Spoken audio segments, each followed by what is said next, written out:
मैं और मेरा दोस्त कुछ दिनों से रैंडम ऑडिका ऐप को यूज कर रहे थे और एक दिन जब हम सब मूवी देखने गए, हमने वो मूवी देख ली और ज्यादा लेट भी नहीं हुआ था, तो हमने सोचा कि हम सब क्यों ना कुछ खाने के लिए खरीद ले। और फिर जैसे हमने कुछ खाने के लिए खरीद लिया, हमने सोचा कि क्यों ना हम सब कोई अजीब सी जगह पे जाए, तो हमने रैंडम ऑडिका के अंदर लिखा स्पूकी प्लेसेस। उस ऐप ने हमें एक अबैंडन्ड हाउस का नक्शा दिया और मैं और डैनियल उस जगह तक ड्राइव करके जाने लग गए। फिर मैंने देखा कि वो जगह बहुत ज्यादा शांत थी और चारों तरफ पेड़ थे। फिर हमें एक गैस स्टेशन के पास रुकना पड़ा क्योंकि उसके आगे रास्ता नहीं था, तो हमें चल के जाना था। फिर मैंने और डैनियल ने एक दस्ती फेंस के ऊपर से कूदा और फिर हम दोनों ने अपनी फ्लैश लाइट्स निकाली क्योंकि हमसे ये काम हर वक्त करते ही रहते थे, इसलिए हमारे पास टॉर्च था। और फिर हम सब जैसे ही जा रहे थे, उस ऐप के अंदर दिखा रहा था कि और 5 मिनट का रास्ता है, उसके बाद हम सब पहुंच जाएंगे। और 5 मिनट बाद हम सब पहुंच गए।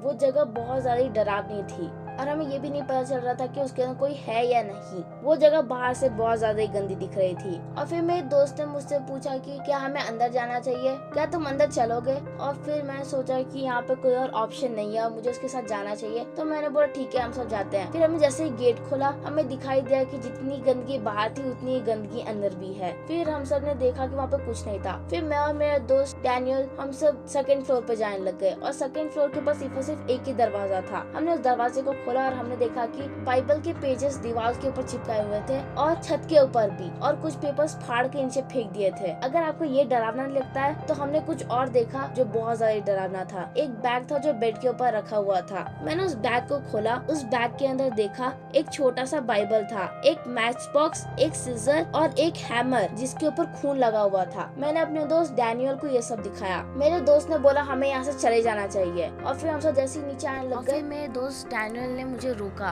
और फिर बोला कि आवाज मत करना। और जैसे ही मैंने विंडो की तरफ देखा, वहाँ से बहुत ज्यादा ही लाइट आ रही थी और कुछ लोग हैमर लेके हमारे पास आ रहे थे। कुछ 7 या फिर 8 लोग हमारी तरफ हैमर लेके आ रहे थे। फिर मैं और मेरा दोस्त डैनियल उस घर से जल्दी भाग के बाहर आ गए और फिर हम सब उस फेंस से वापस कूदे और अपनी गाड़ी में बैठ के घर चले गए। उस रात को मुझे नींद नहीं आ रही थी और मेरे दोस्त डैनियल ने मुझे एक आर्टिकल भेजा जो 2 दिन पहले ही आया था। मैंने उस आर्टिकल को पढ़ा और उसके यहाँ लिखा हुआ था कि उस घर में एक इंसान मरा हुआ पाया था। उसकी मौत उस हैमर से मार के हुई थी और उसके हाथ में बाइबल्स के पेजेस डाल दिए थे। और फिर मैं सोचा कि अगर हम सब वहाँ से नहीं भागे होते तो मेरे ख्याल से हमारे साथ भी वही होता।